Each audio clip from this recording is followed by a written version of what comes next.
ಪುತ್ತೂರಿನ ಮಾಡಾವು ಮೂಲದ ಬಂಟ ಸಮುದಾಯಕ್ಕೊಳಪಟ್ಟ ಕುಟುಂಬವಿದು. ಗಂಡ ಪಿತ್ತಕೋಶ ಕ್ಯಾನ್ಸರ್ನಿಂದ ಬಳಲುತ್ತಿದ್ದಾರೆ. ಮಗ ಬ್ರೈನ್ ಟ್ಯೂಮರ್ ರೋಗಕ್ಕೆ ಗುರಿಯಾಗಿದ್ದಾನೆ. ತಂದೆ ಮಗನ ಉಳಿವಿಗಾಗಿ ತಾಯಿ ತನ್ನೆಲ್ಲವನ್ನೂ ಕಳೆದುಕೊಂಡಿದ್ದಾಳೆ. ಇನ್ನುಳಿದಿರುವುದು ಸಮಾಜದ ನೆರವಿನ ಹಸ್ತಗಳು ಮಾತ್ರವಾಗಿದೆ. ನಾವು ಕೈ ಹಿಡಿಯದಿದ್ದರೆ ಕುಟುಂಬದ 2 ಅಮೂಲ್ಯ ಜೀವಗಳು ನಷ್ಟವಾಗಬಹುದು. ಸಹೃದಯರೇ, ನೆರವಾಗಿ ಮಕ್ಕಳಿಗೆ ಹೆಲ್ಪ್ ಮಲ್ಪಡ್ಕೊಂಡಿದ್ದೆ ಏನಕ್ಕೇನೊಂದಿಲ್ಲ ಎನ್ನ ಬಾಲ್ಯದ ಟ್ರೀಟ್ಮೆಂಟಿಗೋಸ್ಕರ ಏನು ಬೇತೆ ಸಾದಿ ಇಂಕ ಇಚ್ಚಿದಲ್ಲ ಎನ್ನ ಸತ್ತು ಬದುಕು ಪೂರ ಬದಲ ಎನ್ನ ಬಾಲ್ಯನೂ ಮಲ್ಪೆರ ಒಂದಿಚ್ಚಿ ಅಂಚ ಮಾತಿರ್ಲ ಇಂಕ ಅಕ್ಲಿಡ್ದಕ್ಲೆ ಶಕ್ತಿ ಮೀರ್ದು ಸಹಾಯ ಮಲ್ಪಡ್ಪಣ್ಣದೆ ನಾನು ಏನೊಂದಿಲ್ಲ ನಿಕ್ಲಿಡ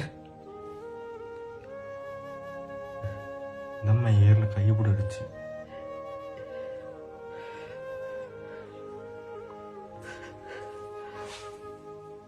ಮಾತಿರ್ಟಲ್ಲ ನಾನು ಕೈ ಮುಗಿದ